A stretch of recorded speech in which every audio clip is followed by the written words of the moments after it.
Assalamualaikum warahmatullahi wabarakatuh. Alhamdulillahilladzi kana bi ba'di kabiran katsiran. Tabarakalladzi ja'ala fis samai burujan wa ja'ala fiha sirajan qamaran munira. Asyhadu an la ilaha illallah wa asyhadu anna Muhammadan abduhu wa rasuluh.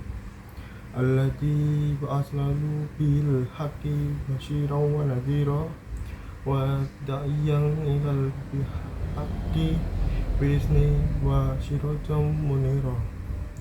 Allahumma shalli ala wa ala alihi wa ashabihi wa sallim tasliman katsira amma ba'du. Saya akan berpidato tentang kebangsaan dan nasionalisme dalam perspektif Islam.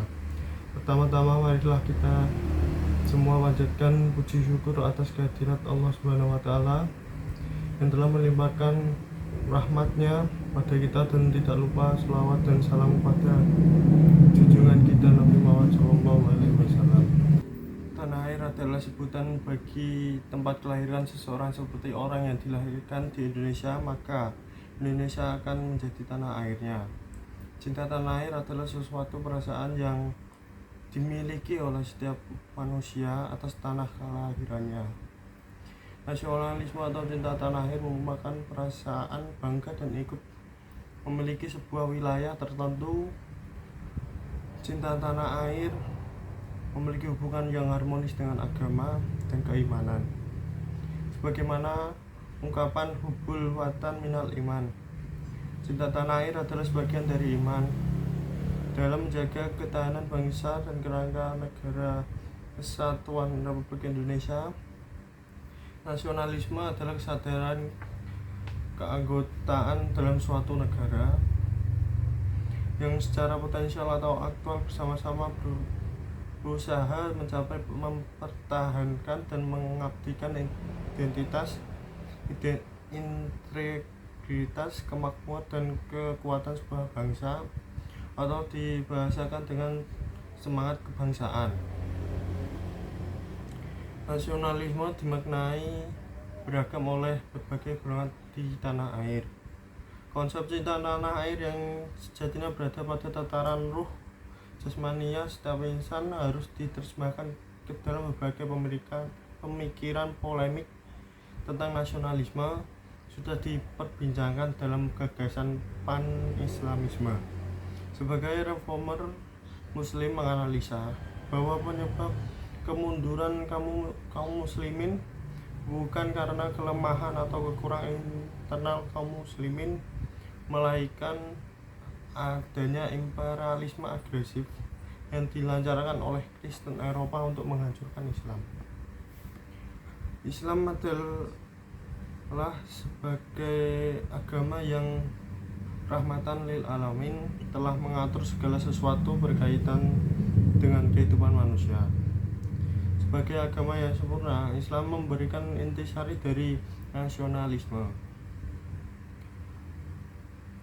Intisari dari nasionalisme adalah rasa kecintaan terhadap tanah air. Konsep mengenai nasionalisme banyak tertuang dalam sumber pokok ajaran Islam, baik ayat-ayat Al-Quran maupun hadis Nabi Shallallahu Alaihi Wasallam.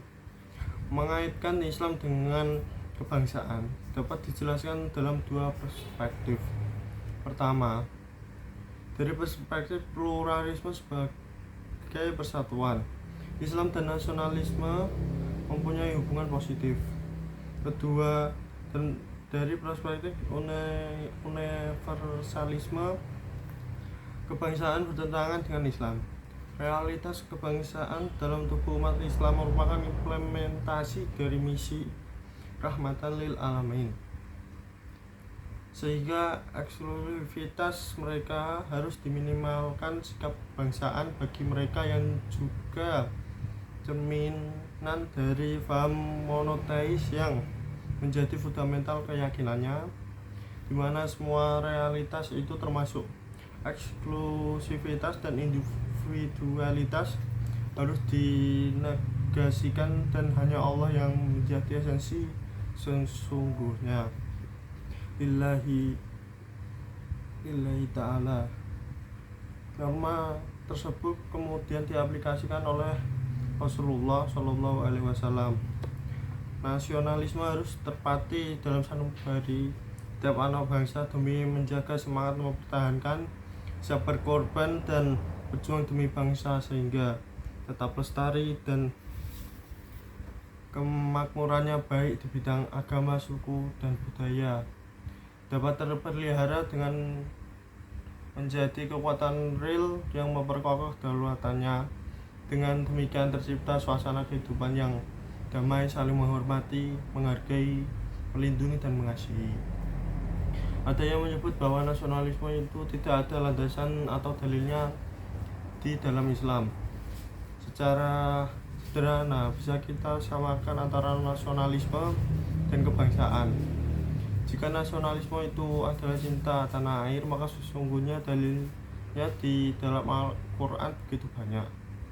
Di antaranya adalah surat Al-Anfal ayat 30. Dan ingatlah ketika orang-orang kafir Quraisy memikirkan daya upaya berhadapmu untuk menangkap dan memenjarakanmu atau membunuhmu atau mengusirmu. Penafsiran di atas menunjukkan betapa berharganya sebuah tanah air dalam pandangan Al-Quran. Sampai-sampai pengusiran dari tanah air disandingkan dengan pembunuhan atas nyawa atau bahkan lebih berat dan kejam. Maka dapat disimpulkan bahwa nasionalisme ada dalil dan landasannya baik di dalam Al-Quran maupun hadis.